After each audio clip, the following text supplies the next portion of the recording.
हर खबर पर होगी आपकी पकड़।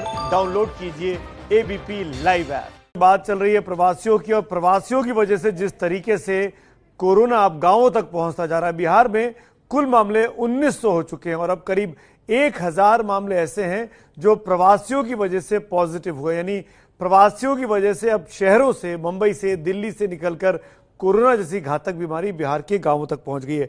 इसी मुद्दे पर बात करने के लिए इस वक्त हमारे साथ बिहार के मंत्री नीरज सिंह जी जुड़े हुए हैं। नीरज जी, बहुत बहुत धन्यवाद, शुक्रिया। क्या ये खतरा, इसका एंटिसिपेशन नीतीश कुमार जी को पहले से था? तभी वो कह रहे थे कि जो जहां है वहीं रुका रहे, ट्रेनें नहीं चलनी चाहिए।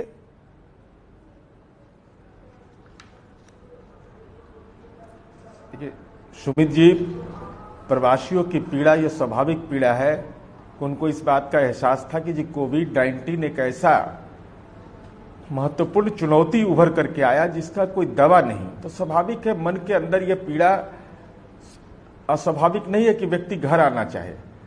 तो हम लोगों ने जो देश के अंदर में जो हालात थे, और माननीय प्रधानमंत्री जी ने भी राष्ट्रीय स्तर पर विमर्श में यह कहा कि भाई इसका लॉकडाउन और सोशल डिस्टेंस ही रास्ता है। फिर हम लोगों ने अनुरोध किया, चूंकि पूरे देश से यह बात उठने लगी, और हमारा राज्य हो या उत्तर प्रदेश हो या देश के विभिन्न राज्य हों, सब जगह पर प्रवासी है, माइग्रेंट हैं, तो यह स्वाभाविक एक नई चुनौती उभर कर आई। लेकिन ये प्रवासी हैं, इनका तो जन्म स्थान है, इनका कर्मभूमि है, इनको लाने का दायित्व भी हमारा, उनका अधिकार भी है। तो ये ठीक है कि प्रवासियों के आने से संक्रमण के दर बढ़े, लेकिन हमारे मरीज के स्वस्थ होने का भी दर बेहतर स्थिति में है। और बिहार में सबसे महत्वपूर्ण सुमित जी, यह मैं आपके संज्ञान में लाना चाहता हूं कि सजगता बहुत ज्यादा है। ग्रामीण स्तर पर आप समझिए कि प्रवासी के अगर सामाजिक समूह आप देखिएगा तो समाज के वो गरीब तबके के लोग रहते हैं। आज उनके परिजन भी इस बात को संसूचित कर देते हैं कि भाई हमारे गांव में फला आदमी आया हुआ है, इनको आप इनकी व्यवस्था कीजिए। तो हम ये समझते कि एक सकारात्मक संकेत है। लेकिन नीरज जी, हमने आपकी की बात को आगे बढ़ा रहा हूं नीरज जी, मैंने उल्टे एग्जाम्पल भी देखे हैं जहां पर सुविधा नहीं थी। बिहार का व्यक्ति पहुंचा, कोई व्यवस्था नहीं थी, वो खुद कह रहा है कि मुझे क्वारंटीन होना है, मैं लौट के आया हूं। उसको कोई ना पुलिस वाला एक्सेप्ट कर रहा है, ना वहां का स्वास्थ्य कर्मी एक्सेप्ट कर रहा है, और वो दर दर भटक रहा है। ऐसे 2-4 केस सामने आए हैं बीते 3-4 दिनों में। ये दिक्कत भी है। नहीं, बिल्कुल सुमित जी, आपकी बात को हम नकार नहीं सकते हैं।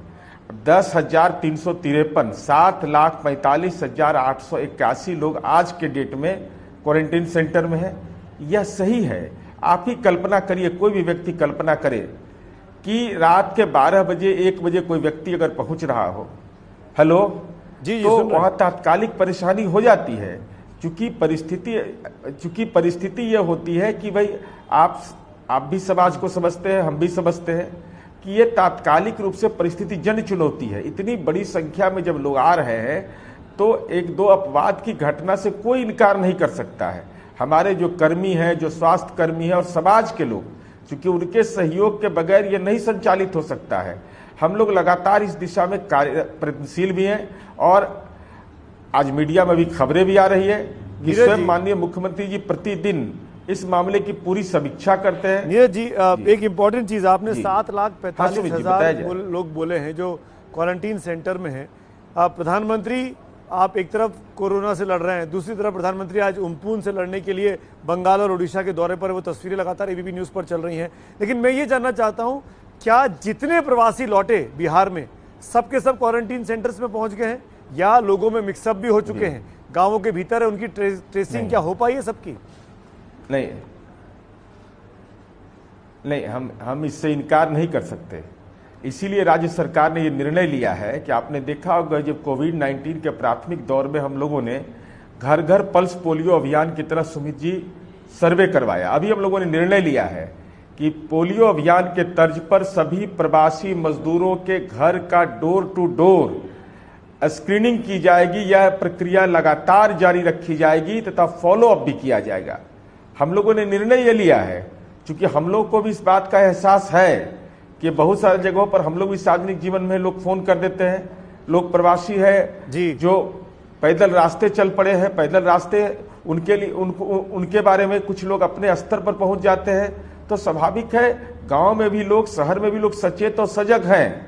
लेकिन यह महत्वपूर्ण है कि हम लोग यह प्रयासरत जरूर है कि जो लोग भी आए कम से कम प्रखंड में उनका रजिस्ट्रेशन हो जाए, ब्लॉक में, तहसील में, तो कम से कम सरकार के पास ये डाटा रहेगा कि ये प्रवासी। और हमको एक सुविधा इसलिए भी हो रही है कि चूंकि हम लोगों ने ऐप के माध्यम से प्रवासी मजदूरों, प्रवासियों के लिए जो सहायतार्थ सीमित संसाधन में राज्य सरकार ने जो काम किया, तो एक डाटा हमारे पास उपलब्ध है कि भाई इतने लोग हैं। लेकिन इसके अलावा भी ऐड होता है, जी, तो ये चुनौती है।